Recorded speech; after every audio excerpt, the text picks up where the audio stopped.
کچھ لوگ یہاں تک کہتے ہیں کہ یہ اتنا بڑا قدم اٹھایا پرائم منسٹر نے, اس پر ان کی حکومت بھی جا سکتی ہے کیونکہ اسلام آباد میں امریکن انفلوئنس بہت زیادہ ہے.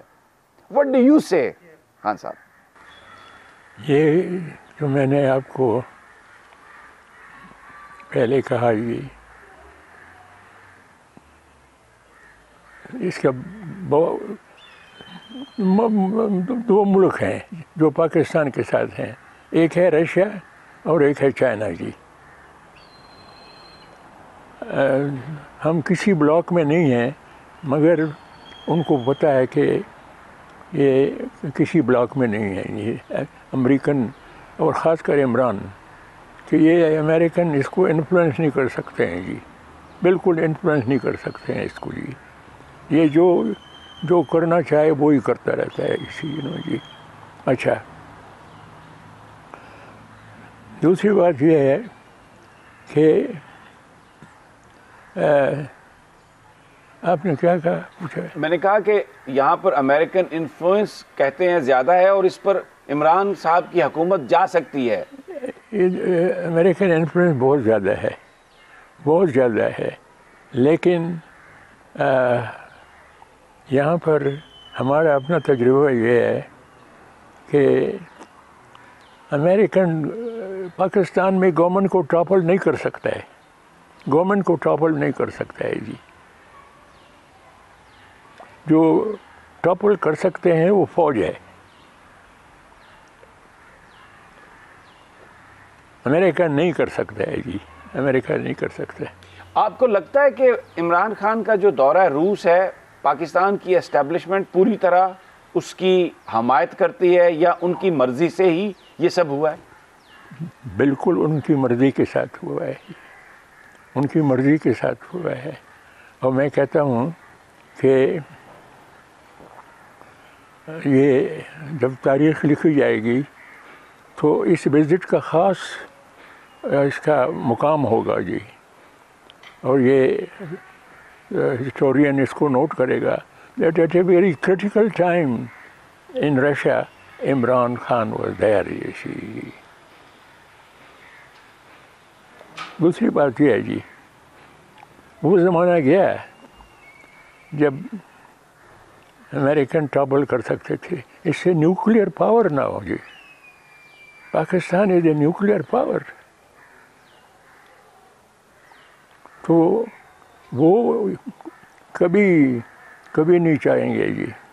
ناراض ہوں گے, ناراض ڈیفینیٹلی ہوں گے اسی کہ یہ جو جنرل اسمبلی میں ہوا ہے, اگر پاکستان بھی ہمارے ساتھ ہوتا تو بہت اچھی بات ہوتی. اسی پاکستان نیوٹرل رہا ہے جی, پاکستان نیوٹرل رہا ہے جی.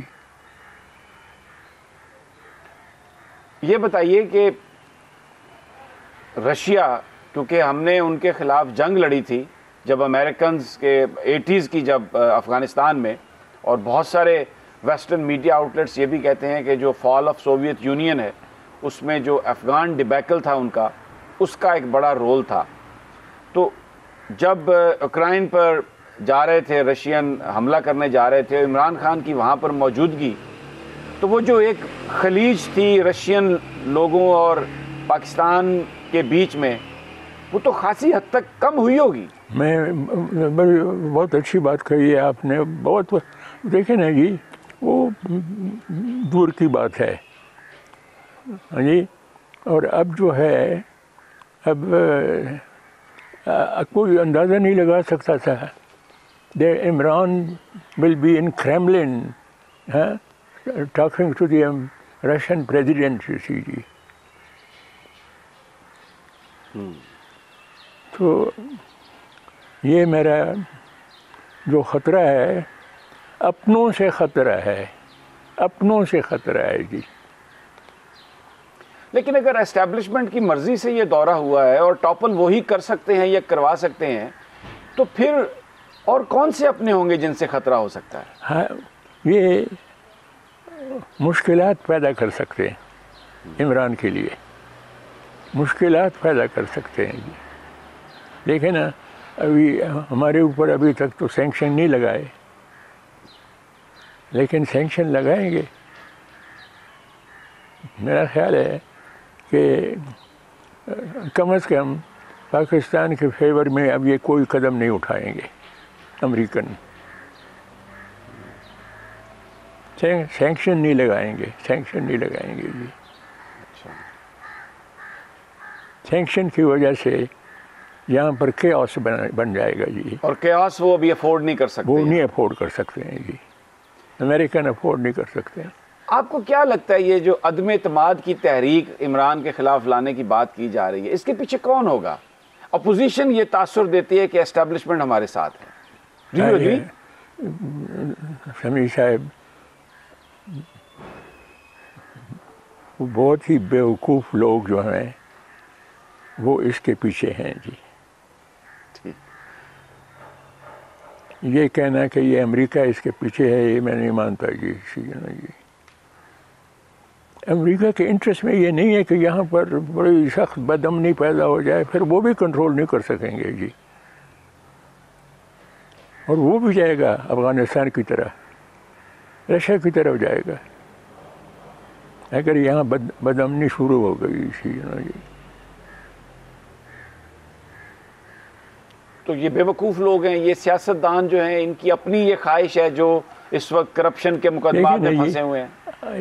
آپ تو خیر بہت کچھ جانتے ہیں جو میں نہیں جانتا، مگر آپ دیکھیں نا، کسی کو پتہ نہیں ہے کہ عمران کی پارٹی میں سے کتنے لوگ جائیں گے اپوزیشن کی طرف، کسی کو پتہ نہیں ہے کہ یہ جو چودھری شجاعت ہے اور اس کا بھائی ہے پرویز الہی صاحب، یہ کس طرف جا رہے ہیں؟ عمران کی طرف جا رہے ہیں یا کسی اور طرف کی طرف جا رہے ہیں جی؟ اور کتنی قیمت ان کو دینی پڑے گی، کتنی قیمت ان کو دینی پڑے گی جی، کتنی قیمت یہ مانگ رہے ہیں جی۔ یہ پاکستان کی بڑی سخت بدقسمتی ہے جی۔ یہ کیا لیڈرشپ ہے جی، یہ کیا لیڈرشپ ہے؟ شروع کہاں سے ہوا تھا؟ محمد علی جناح سے آ کر کے اب میں کہتا ہوں آپ کو، یہ عمران، اس کا اور کوئی ایجنڈا نہیں ہے وہاں سوائے پاکستان کے۔ I have no doubt in my mind جی، میں نے تو اس کو بہت دیکھا ہے جی۔ یہ مگر راستے میں اس کے رکاوٹیں، اس کو یہ تجربہ نہیں ہے کہ پوٹن کی طرح وہ بٹن دباتا ہے اور سب کچھ ہو جاتا ہے جو بھی اس کی مرضی ہو۔ یہ وہ ملک نہیں ہے جی، یہاں جوڈیشری بھی ہے، ادھر عدالتیں بھی ہیں، فوراً کوئی جا کر کے وہاں سپریم کورٹ میں اپنا پٹیشن فائل کر دے گا، پھر کیا کرو گے جی؟ دس he doesn't know G, this he doesn't know جی۔ اب تو میرا خیال ہے کافی عرصہ ہو گیا ہے، اب اتنا ناواقف بھی نہیں ہے یہ چیز جی۔ Now he understands a lot. I think he understands a lot and بہت کچھ اس نے سیکھا ہے، بہت کچھ سیکھا ہے۔ بہت سارے لوگ تحریک انصاف کے کہتے ہیں کہ جی ہمیں مایوسی ہوئی ہے، حالات میں وہ تبدیلی نہیں آ سکی، عمران خان ایک اچھی ٹیم نہیں بنا سکے۔ کیا وجہ ہے اس کی؟ لوگ ایسی بات کیوں کرتے ہیں؟ کیوں ٹیم اچھی نہیں بنا سکے لوگ، اگر ہم ان کی بات کو درست تسلیم کر لیں؟ دیکھیں نا جی، وہ یہ بات ٹھیک ہے، جسٹس وجیہ الدین روز اول سے اس کے ساتھ تھا، کلین مین، میں اس کو بہت اچھے طریقے سے جانتا ہوں جی۔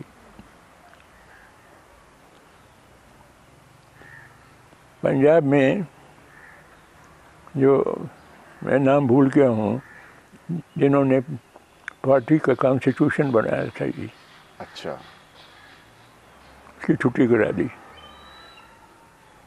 تو عمران ایسے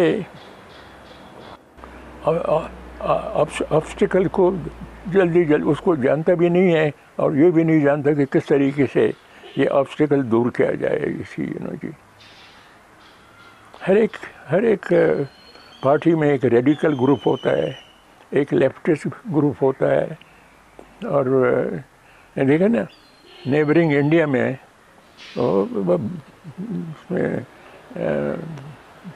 بنگال میں اور قسم کی مودی کے خلاف گورنمنٹ آ گئی ہے. یہ تو اس کو عمران کو یہ سمجھنا چاہیے جی, یہ سمجھنا چاہیے اور ان کو اکاموڈیٹ کرنا چاہیے جی. آپ کو لگتا ہے کہ امپورٹنٹ ایشوز پر اسٹیبلشمنٹ کے ساتھ عمران خان صاحب ایک پیج پر ہیں, ایک پیج پر ہوں گے آگے بھی چل کر, یا کوئی بیچ میں معاملہ آپ سمجھتے ہیں کہ؟ میرا خیال ہے کہ دیکھیں وہ کہتے ہیں جی power flows from the barrel of the gun جی, power flows from the barrel of the gun جی. عمران یہ خوب سمجھتا ہے جی, بہت خوب سمجھتا ہے جی. اور میں آپ کو ایک اور بات بتاؤں جی, اگر عمران ادھر بیٹھا ہوا ہے, پرائم منسٹر ہے, ادھر آرمی چیف ہے, اگر ان کی سوچ ایک ہے اور ان کی تھنکنگ ایک ہے جیسی ہے اور میجر ایشوز کے اوپر یہ سیم, تو اس میں کیا خرابی ہے جی, اس میں کیا خرابی ہے؟ مجھے تو نظر نہیں آتی جی. آپ نے بڑی خوبصورت بات کی ہے کہ power flows from the barrel of the gun. تو کیا آپ سجیسٹ کریں گے, کیا ایڈوائز کریں گے وزیر اعظم کو اسٹیبلشمنٹ کے ساتھ تعلقات کے حوالے سے آج کے دور میں؟ میرا خیال ہے یہ اب عمران اور آرمی چیف اگر یہ ایک پیج پر نہ ہوتے تو عمران کہیں اور ہوتا ہے, عمران کہیں اور ہوتا ہے جی. So you believe they are on the same page? I do believe G, I do believe جی. کیا پریڈکٹ کریں گے آپ اگر 6 مہینے کے بعد یا 1 سال کے بعد الیکشن ہو, keeping in mind the current issues, مہنگائی اور میڈیا کا role, Imran Khan will be able to stage a comeback? Question mark. If I were in Imran position, میں یہ الیکشن بہت کرٹیکل ٹائم کے اوپر یہ الیکشن آ رہا ہے جی. عوام یہ نہیں کہتے ہیں کہ آپ کا امریکن کے ساتھ کیا تعلق ہے, روس کے ساتھ کیا تعلق ہے, چین کے ساتھ کیا تعلق ہے, آپ نے کیا کیا, یہ کیا, وہ کیا ہے.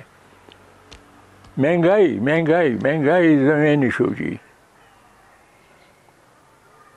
دیٹ ول ڈٹرمن جی, دیٹ ول ڈٹرمن جی. مہنگائی یہ ہمارے جو لوگ ہیں, اگر ان کو فری فیئر امپارشل الیکشن کا موقع دیا جائے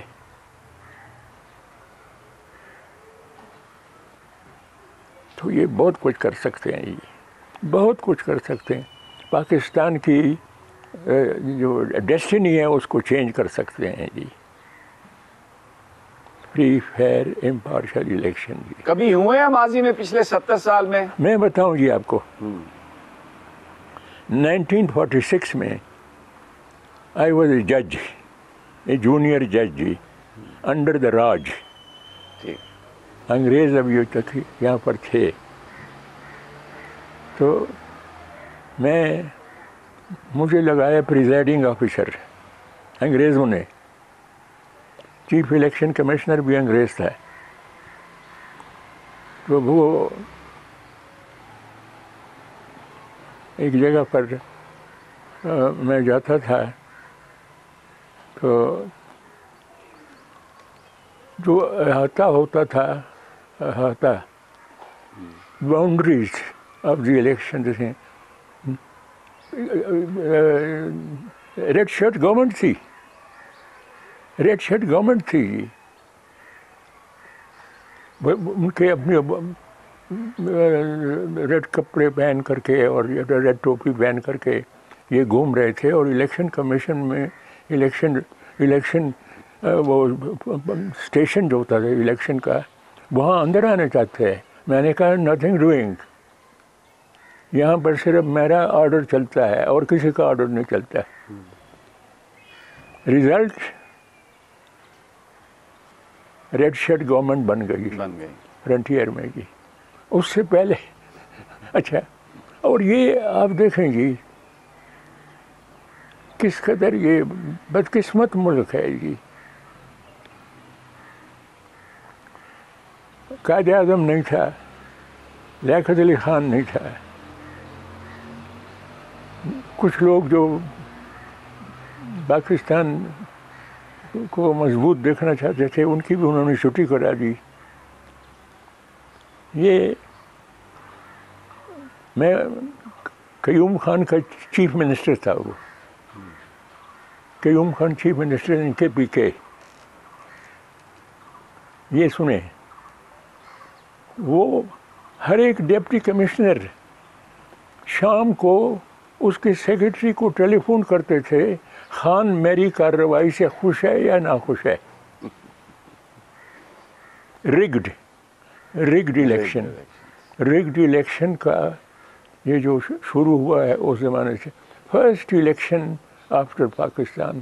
اور جیسے میں نے آپ کو کہا the first election before the British left, وہ کیسے وہ ویلیوز چھوڑ کے گئے ہیں جی سینا جی۔ اچھا، وہ کہتا ہے قیوم خان، وہ ڈراتا تھا سینٹرل گورنمنٹ کو کہ اگر فری فیئر امپارشل الیکشن کرنا چاہتے ہو تو پھر تیار ہو جاؤ پختونستان کے لیے۔ اچھا، وہ یہ کہتا تھا۔ تو یہ جو سارے نعرے لگائے جاتے ہیں کہ وہ توڑ دیں گے، یہ کر دیں گے، یہ صرف اسی لیے ہیں کہ فری فیئر الیکشنز نہ ہوں؟ میرا خیال ہے فری فیئر الیکشن اگر نہ ہوں تو پھر ٹوٹیلیٹیرین گورنمنٹ آ جائے گی، ٹوٹیلیٹیرین گورنمنٹ آ جائے گی، پھر یہ تو رشیا بن جائے گا۔ وہ تو پوٹن صاحب جو ہے وہ تو کسی سے پوچھتا نہیں ہے، جو چاہے وہ کرتا ہے، جو چاہے وہ کرتا ہے۔ رویداد خان صاحب ہمارے ساتھ ہیں، اور یہاں پر ہم پاکستان کی جو کرنٹ سیاست ہے اس پر ہم نے بات کی ہے، تھوڑا انہوں نے ماضی کی جو باتیں ہیں وہ بھی شیئر کی ہیں، لیکن یہاں پر ہم ایک بریک لیتے ہیں اور جب واپس آتے ہیں تو بڑے واقعات ہیں پاکستان کی ہسٹری میں، لیکن ان کے جوابات ہمیں نہیں مل سکے کہ وہ واقعات کیوں ہوئے، وہ ہم رویداد خان صاحب سے جاننے کی کوشش کریں گے۔ ہمارے ساتھ ہی رہیے، ایک چھوٹا سا وقت۔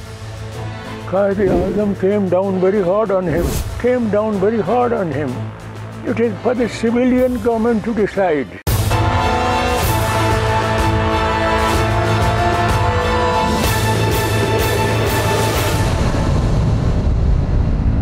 ویلکم بیک ناظرین، رویداد خان صاحب ہمارے ساتھ ہیں، ہم ان کے گھر کے لان میں ہیں، اور اگر کہیں کوئی آواز میں ڈسٹربنس ہو تو اس کی میں آپ سے معذرت کرتا ہوں۔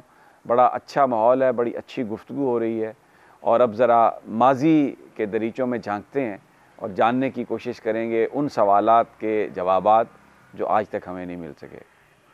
رویداد خان صاحب، قائد اعظم صاحب نے یہ کہا کہ مجھے کھوٹے سکے ملے، اور میں آپ کا ایک انٹرویو سن رہا تھا، آپ نے بتایا کہ راجہ صاحب محمود آباد نے یہ بات آپ کو خود بتائی، ساتھ ہی آپ نے یہ بھی بیان فرمایا کہ جو لیاقت علی خان اور اس کے علاوہ حسین شہید سہروردی، خواجہ ناظم الدین، یہ جو لوگ تھے، یہ بڑے ایسے لوگ تھے جو کرپشن کا حصہ نہیں تھے، کبھی ان کو کوئی کرپٹ نہیں کر سکا۔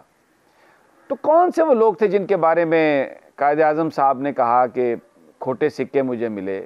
میں آپ کی اوپینین جاننا میں چاہتا ہوں۔ بتاؤں یہ آپ کو، راجہ صاحب محمود آباد very close to مسٹر جناح، میں کمشنر کراچی تھا جی، تو وہ دلی سے آئے ہوئے تھے، کربلا جا رہے تھے. وہ مجھے کہنے لگے کہ میں جب گیا راجہ کو قائد اعظم کو ملنے کے لیے، ان کے اوپر کال کرنے کے لیے،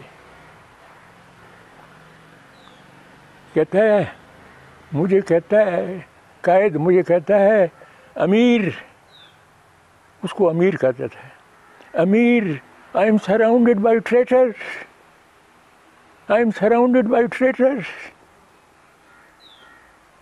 He did not elaborate. Okay. He did not elaborate. Traitor is a very, very Strong word. strong word. Very strong word. Very strong word. اور یہ جب قائد موجود تھا، میں بتاؤں آپ کو جی، میں آپ کو بتاؤں، قائد دلی میں اس نے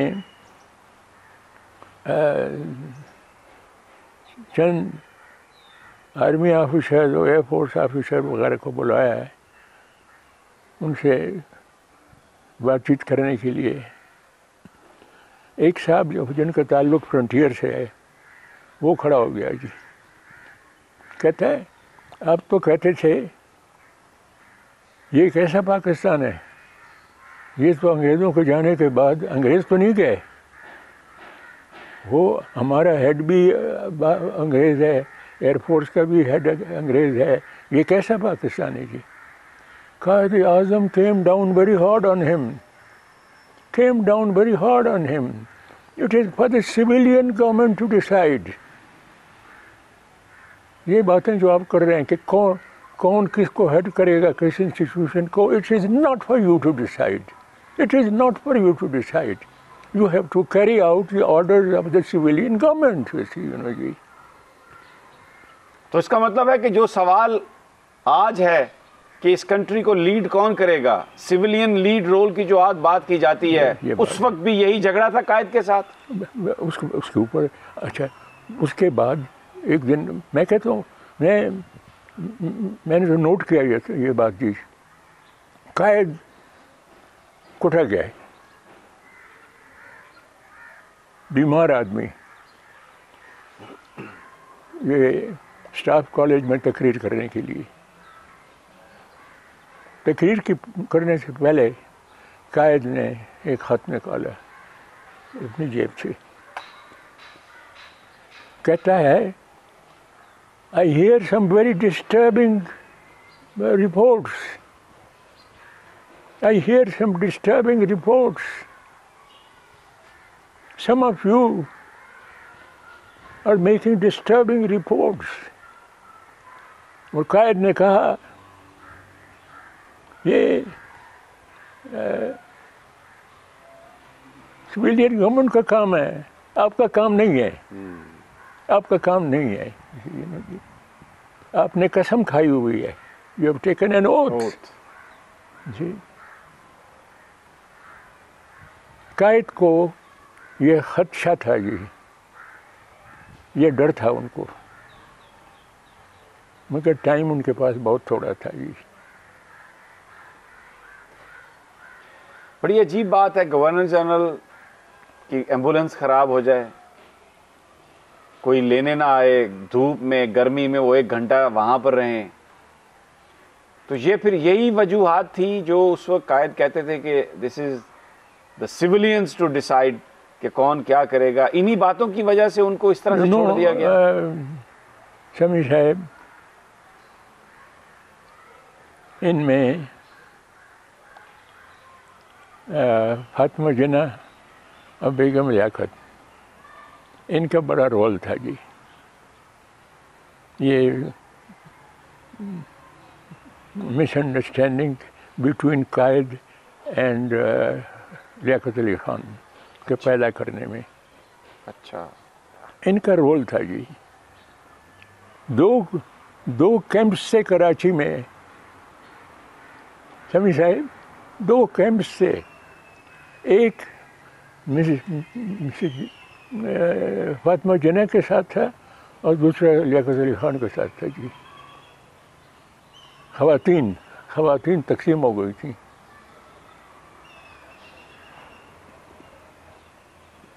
معاملات خراب ان کی وجہ سے ہوئے؟ معاملہ انہوں نے کنٹریبیوٹ کیا ہے جی، Misunderstanding. انہوں نے کنٹریبیوٹ کیا ہے جی۔ لیاقت علی خان کو اسیسینیٹ آپ کیا سمجھتے ہیں کون سی قوتوں نے کیا؟ میں کہتا ہوں جی لیاقت علی خان کو پرائم منسٹر تو بنایا قائد نے، وہ یہ کراچی آ گئے تو اس کی تو کوئی کنسٹیچوئنسی نہیں تھی، کوئی کنسٹیچوئنسی نہیں تھی اس کی، بنگال میں کسی کنسٹیچوئنسی میں جا کر وہاں سے الیکٹ ہو گئی تھی جی۔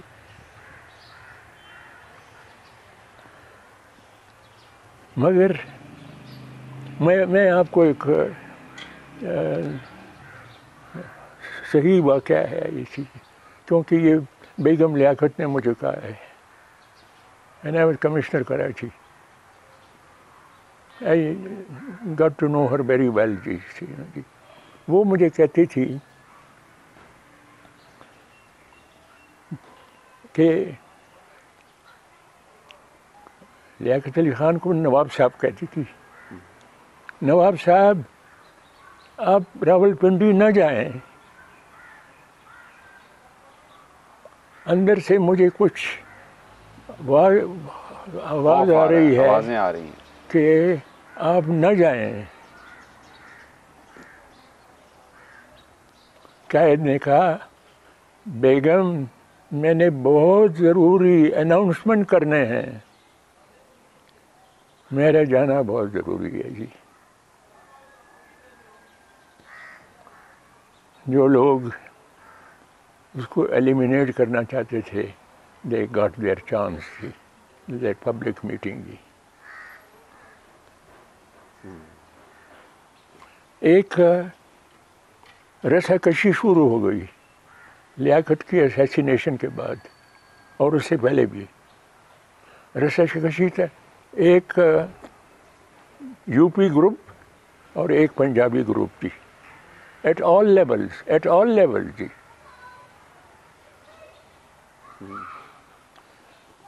پہلے قائد کے گردا گرد جو لوگ تھے وہ یو پی والے تھے، انکلوڈنگ لیاقت علی خان، ان کی بھی یہی کنسٹیچوئنسی رہی، اور مگر لیاقت کے اسیسینیشن کے بعد تو یہ جو خلا پیدا ہو گئی جی، یہ ڈویژن تھا، یہ اور بھی زیادہ ہو گیا جی۔ U P and Punjabi they were the ones fighting.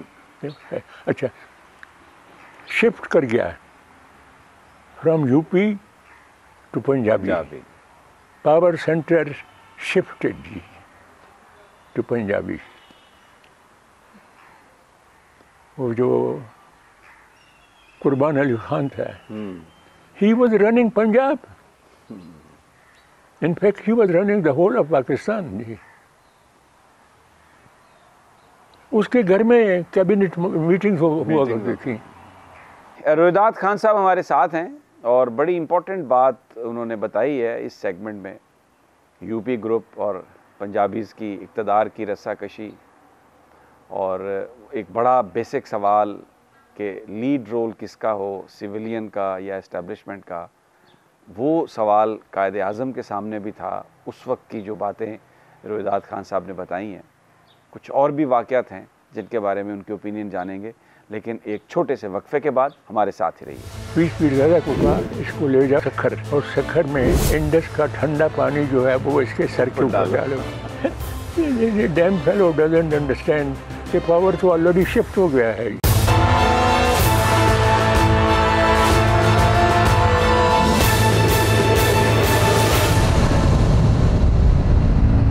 Welcome back ناظرین، اب یہ پروگرام کا ہمارا آخری حصہ ہے اور رویداد خان سے ہم اور بھی مزید ہسٹوریکل جو ایونٹ ہیں پاکستان کے، ان کے بارے میں گفتگو کریں گے۔ خان صاحب، آپ بہت کلوز رہے ضیاء الحق صاحب کے ساتھ، پھر ان کا جہاز کریش ہو گیا، اس کی کبھی کوئی انویسٹیگیشن کی حتمی رپورٹ سامنے نہیں آ سکی، فکس نہیں کیا جا سکا کہ یہ واقعہ سانحہ کیسے ہوا۔ میں آپ کی پرسنل اوپینین جاننا چاہتا ہوں، کیونکہ آپ کو سب پتہ تھا اس وقت کہ کون کون سی طاقتیں کیا چاہتی ہیں. کیا خیال ہے آپ کا کہ کون سی طاقت پر آپ سمجھتے ہیں کہ بلیم زیادہ ڈالا جا سکتا ہے اس واقعے کی ذمہ داری کا؟ American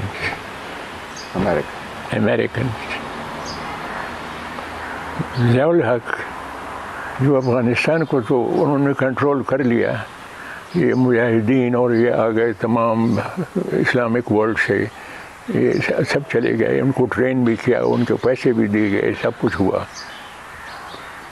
Zia ul-Haq wanted to extend it to Central Asia جی. اچھا. He wanted to extend it to Central Asia جی. امریکہ نے اس سے گھبرا گیا جی، اور انہوں نے اپنے ایمبیسڈر کی قربانی دے دی جی، کیونکہ وہ جو جہاز تھا C-130 اس میں امریکن ایمبیسڈر بھی تھا جی. لیکن وہ ساری جو سیکیورٹی تھی وہ تو پاکستان آرمی کے پاس تھی، وہاں پر تو امریکنز کا کوئی انفلوئنس نہیں تھا. میں آپ کو یہ بتاؤں گی، میں نام نہیں لوں گا. ٹھیک ہے. اب بھی میں نام نہیں لیتا. ٹھیک ہے ٹھیک ہے. یہ جو ان کا ایمبیسڈر تھا پاکستان میں، جی جی، امریکہ کا، جی جی، میں گیا ہوا تھا امریکہ ٹور پہ، اس کو میں نے ٹیلی فون کیا تو اس نے کہا کہ میرے ساتھ کھانا کھاؤ.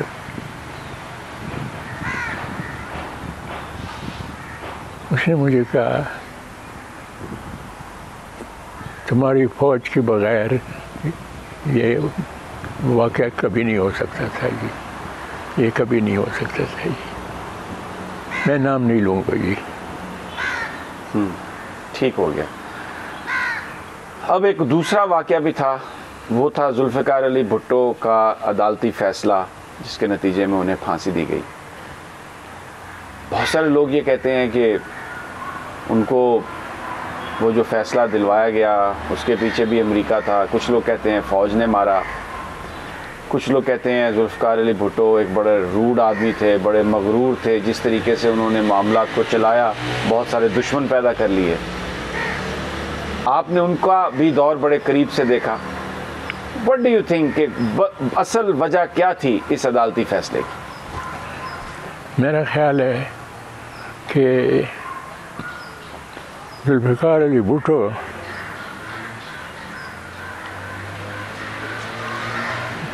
آئیڈیل آدمی تھا پاکستان کے اوپر حکومت کرنے کے لیے. Ideal man. میں نے کسنجر کی باتیں سنی ہیں جی، وہ کہتا تھا کہ اس آدمی کا مقابلہ کہیں نہیں ہو سکتا. اچھا، بات یہ ہے جی کہ میٹنگ ہوئی، یہ جو موومنٹ شروع ہو گئی، جی جی، آئی جے آئی اور بھٹو کے آپس میں موومنٹ شروع ہو گئی تھی، led by leftist and rightist. اچھا، تو یہ تمام ضیاء الحق اور باقی سینئر جنرلز وہ سب میٹنگ میں بیٹھے ہوئے تھے. انہوں نے میٹنگ میں کہا کہ اس کو Zulfiqar Ali Bhutto, if you can't control this law and order problem, we will control it. We will control it. انہوں نے اپنے پلان کا تو کیبنٹ میں اس کا اظہار کیا جی سے نا جی. اس کے بعد یہ ملا اس کو حفیظ پیرزادہ اور جو جس کو لگایا ٹیلنٹڈ انکل، ٹیلنٹڈ کزن ممتاز بھٹو. تو ممتاز بھٹو خود مجھے کہتا تھا کہ ذوالفقار علی بھٹو نے مجھے کہا کہ یہ حفیظ پیرزادہ کہتا ہے کہ نہیں جی ہم نے بالکل موومنٹ اب انڈر کنٹرول ہے اور یہ ہے اور وہ ہے. بھٹو صاحب نے کہا فیصلہ ہو گیا ہے، فیصلہ ہو گیا ہے. اور اس نے کہا ہمارے خلاف فیصلہ ہو گیا ہے کہ اس کو ہم کنٹرول نہیں کر سکتے جی. تو وہ حفیظ پیرزادہ کو کہا کہ یہ جو اس کو لے جاؤ سکھر، اور سکھر میں انڈس کا ٹھنڈا پانی جو ہے وہ اس کے سر کے اوپر ڈالو. ڈیم فیلو ڈزنٹ انڈرسٹینڈ کہ پاور تو آلریڈی شفٹ ہو گیا ہے جی. پھانسی کیوں دی گئی؟ اقتدار تو فوج کے پاس تھا، بھٹو واز ان جیل، مارا کیوں گیا؟ میں بتاؤں نا جی آپ کو، جی بھٹو صاحب نے ایف ایس ایف، بھٹو صاحب کی پھانسی کے بعد مجھے لگا دیا ہے، بلکہ اس سے پہلے بھی مجھے لگا دیا ہے سیکرٹری انٹیریئر جی. مگر اس کے اوپر لمیٹیشن لگا دی کہ روزہ خان سیکرٹری انٹیریئر امپارٹنٹ باتوں میں شامل نہیں ہوگا. اچھا. اور جو انویسٹیگیٹ کر رہا تھا ایف آئی اے کا، اس کو کہا کہ اس کے تھرو نہیں جاؤ گے، سیدھا جنرل عارف کے پاس جاؤ. ٹھیک ہے، جنرل کے ایم عارف. میرا خیال ہے جی کہ اس کے اوپر ضیاء کے اوپر بھی پریشر بہت تھا اپنے ساتھیوں کی طرف سے. یہ مجھے کہتا ہے ایک جرنیل وہ مونچھوں والا فیض علی چشتی، ہاں چشتی، چشتی کہتا ہے مجھے کہ یہ تو ٹیک اوور نہیں کر سکتا تھا، ہم نے پیچھے سے اس کو دبا کہا ہے تم نہیں کر سکتے تو ہم کسی اور آدمی کو ڈھونڈ لیں گے جی.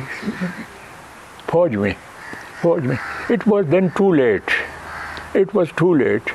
اور فوج میں بھی بڑے یہ ہو گیا کہ ملک تباہ ہو رہا ہے اور ہم ٹھیک کر سکتے ہیں اس کو، ہم اس کو ٹھیک کر سکتے ہیں جی. ریپیٹڈلی فوج اقتدار میں آئی ہے لیکن ملک ٹھیک تو نہیں ہو وہی سکتا. میں آپ کو کہہ رہا ہوں نا جی. مگر وہ میں آپ کو یہ کہنے کوشش کرتا ہوں، پاکستان اس بدقسمت ہی، اس کو دیکھیں آپ جی،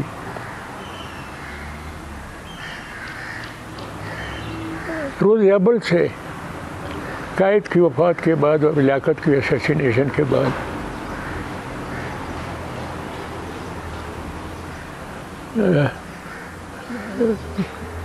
پرائم منسٹر تھا ایک بنگالی پرائم منسٹر تھا.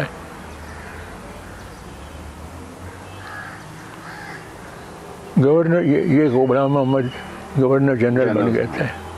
Without any power He removed. he sacked the government. And then after that he dissolved the Constituent Assembly. He dissolved the Constituent Assembly. And he had no powers.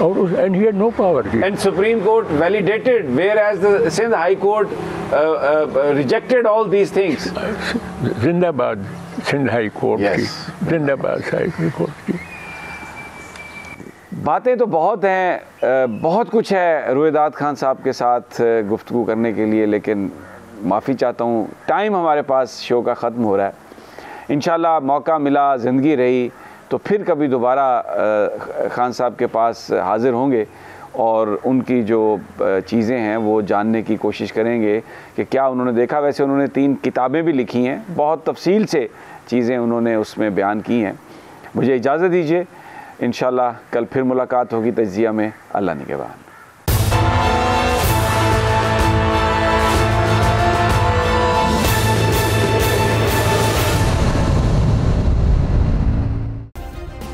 Subscribe کریں اور بیل دبائیں تاکہ کوئی خبر رہ نہ جائے.